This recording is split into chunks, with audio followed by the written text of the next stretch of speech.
It's fun to look back. I started the Daily Coffee Bar, when I was 23. Before that, I was living in Seattle. I was a hairdresser. I worked at Starbucks on the side. I've always loved coffee. I decided that that was something that I wanted to do as a business, but being so young, I had no idea what I was even getting into. So I started researching and wrote a business plan with help from different people that I knew. There was a lot of support from my parents, so they said, why don't you come back here and start something here? So I did move back here, and as a young female, it was very hard to get a business loan. Finally, there was a banker who,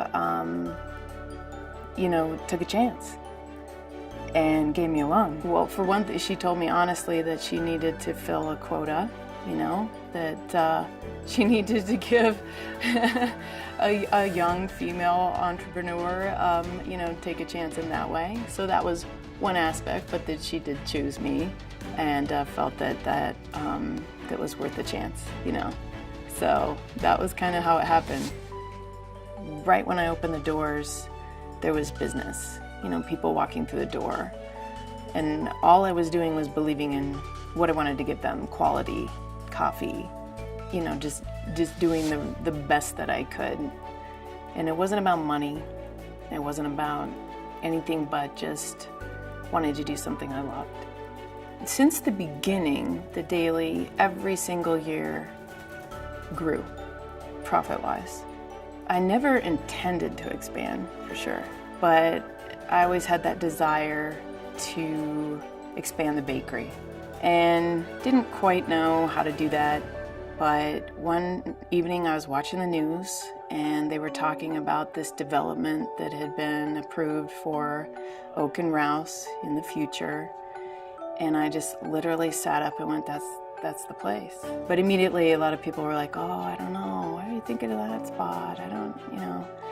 And as an entrepreneur, we think ahead, we think outside the box. When people start to question those things, it's a good question to listen to, but yet it never stopped me from doing just something, just sticking with that belief, like, I know this spot will work.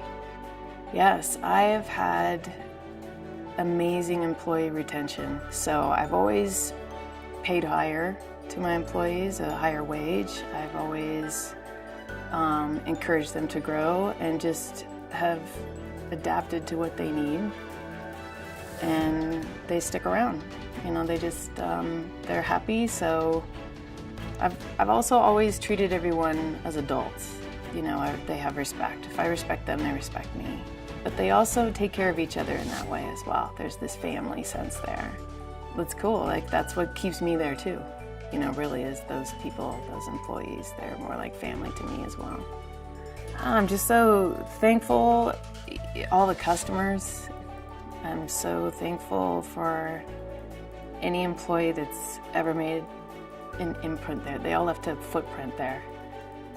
And my family, for sure, for supporting me in the beginning. They were my advocates. They were the coffee drinkers. My mom showed me how to do the bookkeeping, So thank the town of Bozeman for just being such a great place to start a small business.